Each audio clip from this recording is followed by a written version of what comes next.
Okay, let's unpack this. Imagine firemen battling a blaze, pushing through smoke.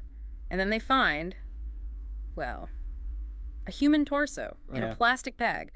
That specific horrifying detail, it's straight from the material you've shared with us. And that's where this deep dive really kicks off. Yeah, it's quite an image to start with. We're looking into the story presented in these sources about Friedrich Paul Honka, Fritz Honka, German serial killer, 1970s. That's right.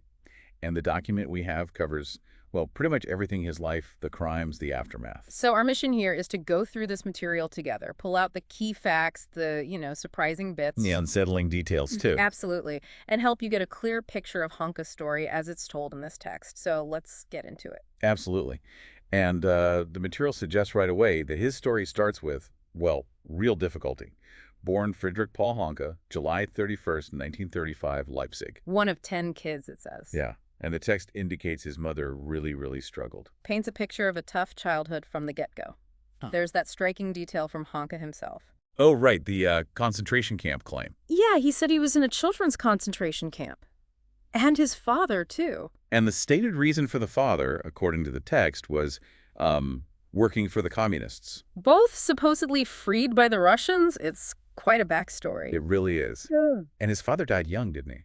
1946. Yeah, the sources mention alcoholism, health issues from being imprisoned. It all adds up. And Honka himself spent his youth in children's homes. So, instability right from the start. Then moving into his early adult years, the sources say he fled west to West Germany in 51. Right.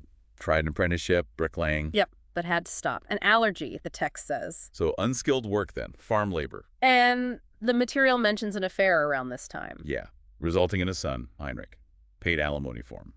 This is all before Hamburg. Okay, so Hamburg was 1956, worked as a harbor worker there. And 56 was also that significant accident. Oh, yeah, the traffic accident that smashed his nose. Smashed his nose, caused that pronounced squint. A physical detail the sources bring up again later. Right, one of his identifying features. And speaking of his life, his relationships seem, well, troubled, according to the material. Deeply troubled, yeah. Married Inge in 57. Had a son, Fritz. But it fell apart quickly. Seems like it. Failed by 1960. The text notes violent scenes. They separated, got back together, then split for good in 67. And after that second split, he moved to Ottensen in Hamburg. Which is where the later crimes took place, yeah. He also lived with another woman for a bit, Irmgard Albrecht, in 72. And there's that specific incident mentioned, August 72. Ah, yeah, with Ruth Duffner. The sources describe him trying to force her to have sex with him and Irmgard. She escaped, though, unclothed, reported him. She did, and the outcome, the text says, was a fine. 4,500 Deutschmarks in 75. But a rape charge was dropped. And the material explicitly links this kind of incident, his issues, to alcohol, right? Definitely. Says his drinking problems stopped him having stable relationships, pushed him towards prostitutes near the Reeperbahn, in pubs. That link, heavy drinking, failed relationships, seeking sex workers, the text really emphasizes that pattern. And tragically, it kind of sets the scene for the murders it describes between 1970 and 75. 4 victims listed in that period, all women from Hamburg's red light district area. The first one the text confirms is December 1970.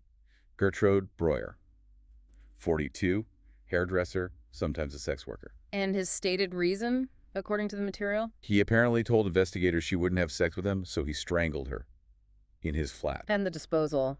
The text is grim here. Yeah, sawed the body into pieces, hid them nearby. Parts were found, identified even, but the investigation just didn't connect it back to him then. No.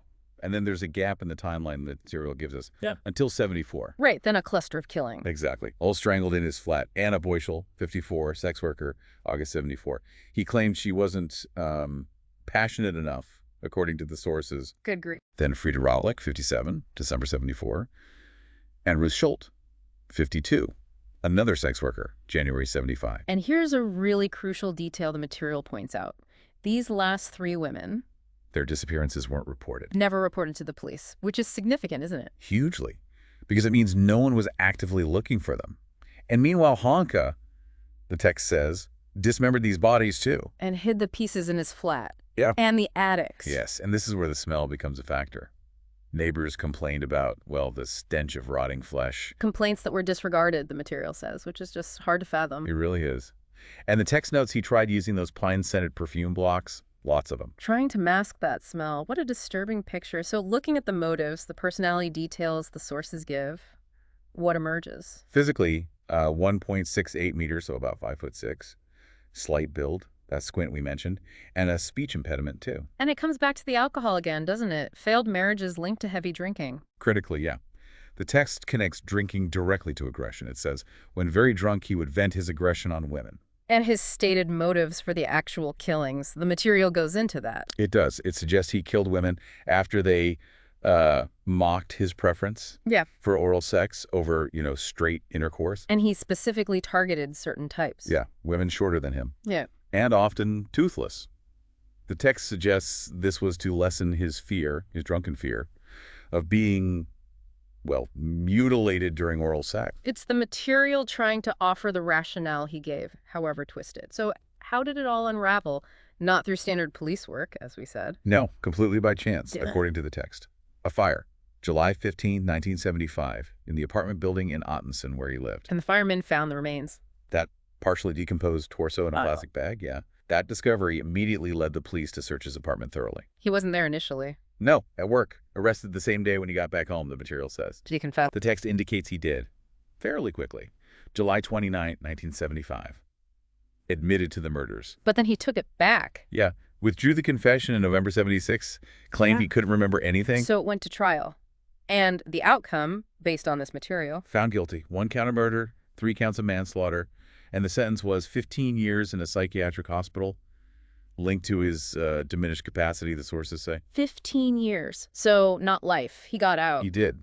The material notes he was released in 1993. And lived out his final years under a different name. That's right, Peter Jensen. Spent his last years in a nursing home under that name. Died in hospital, Hamburg-Langenhorn, October 19, 1998, age 63. It's such a grim story, but the material shows it left this weird, dark echo in popular culture. It really did. Several instances mentioned. Right back in 75, that black humor song. Gern habe ich die Frauen gesagt. I love to saw the women, which is a horrible pun on a folk song title, isn't it? Yeah. By Harry Horror, Karl-Heinz Blumenberg's stage name. Became an underground hit, the text says, but the record company refused an official release. Too controversial. Got covered again in 2017, though. And much more recently. Heinz Strunk's novel from 2016, Der Goldene Handschuh, The Golden Glove, won a prize, nominated for another. And the title refers to? A bar in St. Pauli, the text notes, where Honka apparently met some victims. And that book became a film. Correct. Fatih Akin directed it, released in 2019. And the text also mentions a German band, Ost plus Front, did a song called Honka Honka in July 2020. So we've walked through the account in this material, from that really difficult childhood, the struggles with alcohol, through the horrific crimes, the dismemberment, that detail about the smell being ignored, to the discovery purely by chance because of a fire. And then this strange, dark cultural footprint left behind. It's a deeply disturbing narrative, but the material lays it out quite comprehensively. As you reflect on this deep dive, what details from the sources really stick with you? Yeah, there's a lot to process there. And here's a final thought based only on what this material tells us. The text makes it clear 3 victims weren't reported missing, and those smell complaints were disregarded. So what does that specific detail from the sources make you wonder about the circumstances back then? The ones that allowed these crimes to go unnoticed for so long only to be revealed by sheer accident.